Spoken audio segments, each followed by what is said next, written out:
You might already know, or maybe you're just beginning to realise that the moment you stop reacting, the moment you stop playing by their script, something fascinating happens.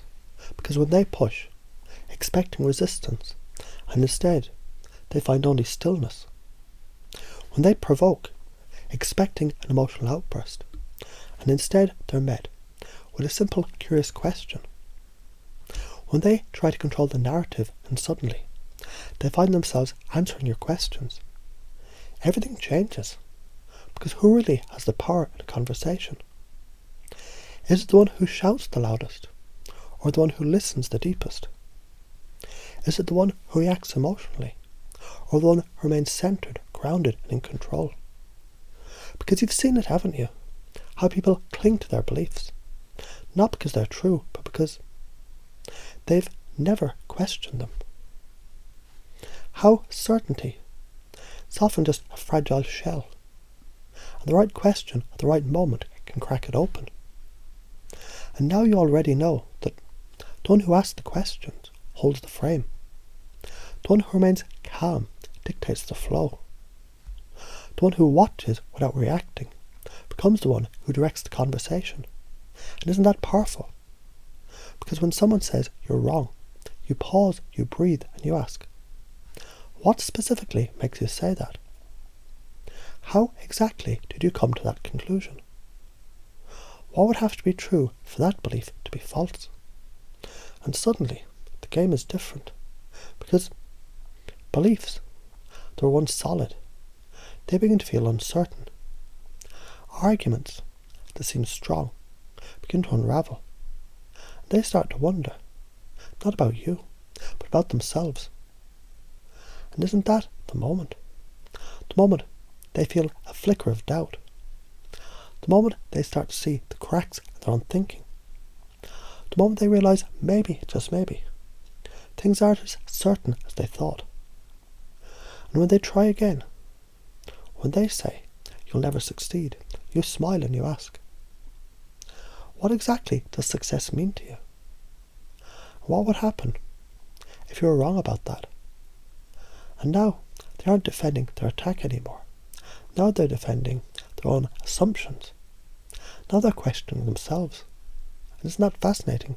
Because now the frame is shifting, and you're no longer on the defensive.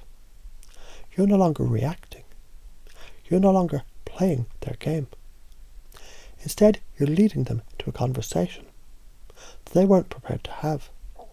A conversation that doesn't just challenge you, it challenges them. And isn't that the secret?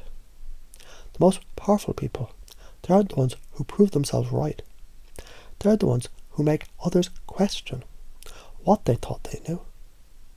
And as you notice how this realization settles in now, I wonder, what will you question next? Because it's fascinating, isn't it? How the moment you stop playing their game, they no longer know how to win. Because they expected you to react. They expected you to break. They expected you to meet force with force. And instead you smiled, you paused, you questioned. And suddenly the battlefield changed. Because people expect resistance. They expect defensiveness. They expect you to shrink under their gaze, their words, their judgments.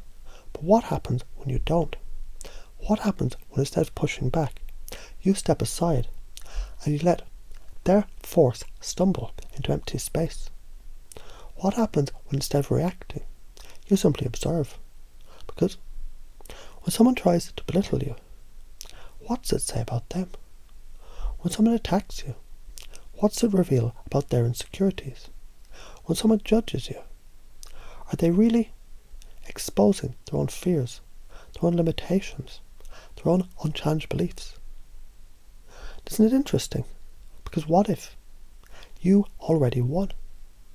Not by proving anything, not by fighting, not by convincing them, by standing tall, by staying grounded, by knowing deep within that their words, they hold no weight unless you give them power. And you might already be noticing how easy it is to let go of their assumptions, how effortless it is to see through their illusions, how natural it feels to simply watch them as they wrestle with their own projections. Because what if they aren't actually speaking about you at all? What if every insult, every doubt, every judgment is just a mirror, a reflection of their fears, their beliefs, their limitations? And what happens when you refuse to hold up that mirror for them? What happens when you don't absorb their negativity, but instead you let it bounce right back? Because you already know that calm is power, that presence is unshakable, that the strongest frame is the one that doesn't need to prove itself. And isn't that the ultimate shift? That the moment you stop needing validation, validation seeks you. That the moment you stop fearing judgment, people start questioning theirs. That the moment you embody confidence, the world adjusts to match it, because the game was never about winning the argument. It was never about convincing them. It was always about realizing that the only person who ever needed to believe in you was you.